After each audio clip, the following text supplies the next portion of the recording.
Did you know that there's a Pokemon cookie clicker? Well, not exactly. Pokeclicker is a fan-made idle web clicker game much like Cookie Clicker, but upon playing it for a bit, it takes things in a drastically different direction. And after having played it, I honestly have to say that's a really well put together game with refreshing takes on a free to play idle game. But the question remains, how in the world have I and you never heard of this game? Is it brand new?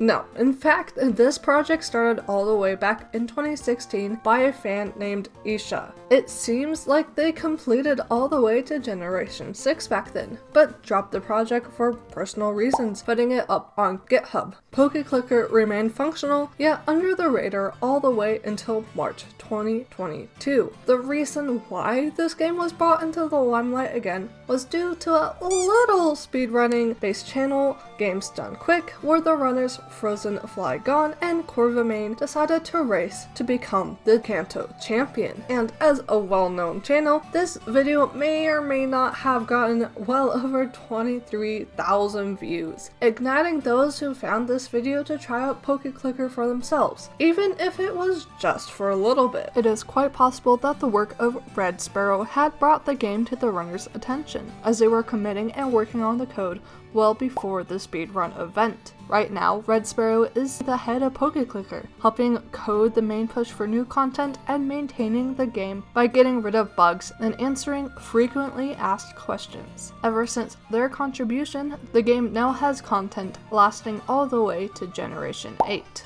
But despite the notoriety that the video brought to this project, it's still something I had never heard of. But once I played it, the addictive game loop with fun features and goals that are refreshed daily, I feel like it's my duty to inform you of how good of a free fan game it is. Like any Pokemon game, once you start the game, you are met with a dapper professor and a choice, one of 3 starters. Once you've chosen one, your journey begins, as well as the death to your mouse. Yep, as all idle clickers start, you need to destroy your mouse in the beginning to make marginal progress. But with every Pokemon evolution a catch, a new Pokemon is added to your list and your library of auto attackers grows. You are then guided to learn about the 3 types of gameplay that make up the majority of the game, tied to the 3 main types of currency: Pokédollars, blue coins, and green coins. As you go throughout your journey, catching Pokemon to increase your passive damage, and to progress in the game, you will earn a substantial amount of both Pokédollars and blue coins. Pokédollars you will run through consistently, as it is the main way to purchase Pokeballs within the game. The Oak items will take Pokédollars as well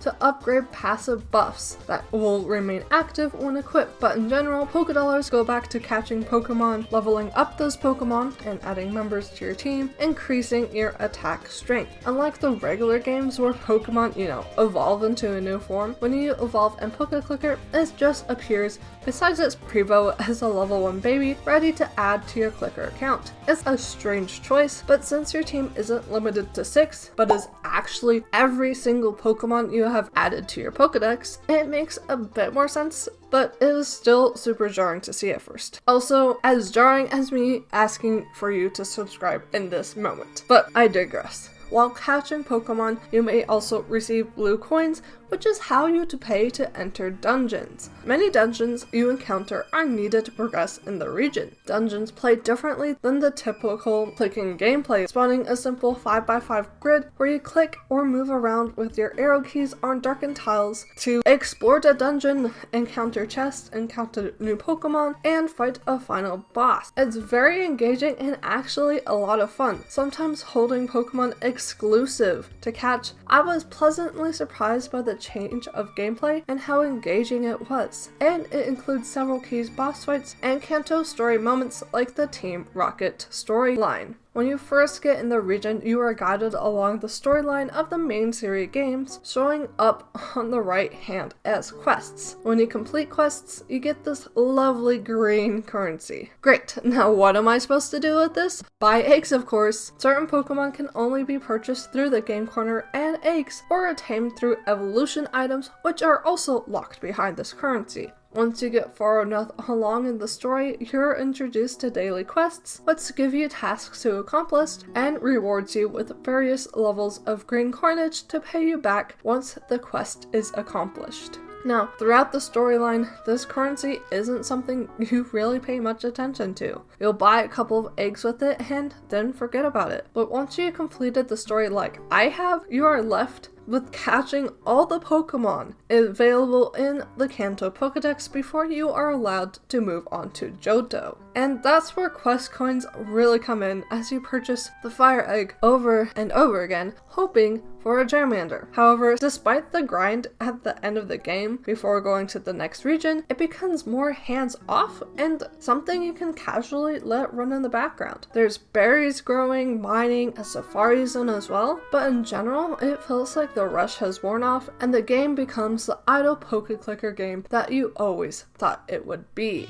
And that's my beautiful journey I've had with Pokeclicker, a game so obscure that I only saw a glimpse of it in a thumbnail. But since I've now experienced it, I feel like it's a game that every Pokemon fan should give a try, if only for a day. And I'll see you guys all in the next video. Bye!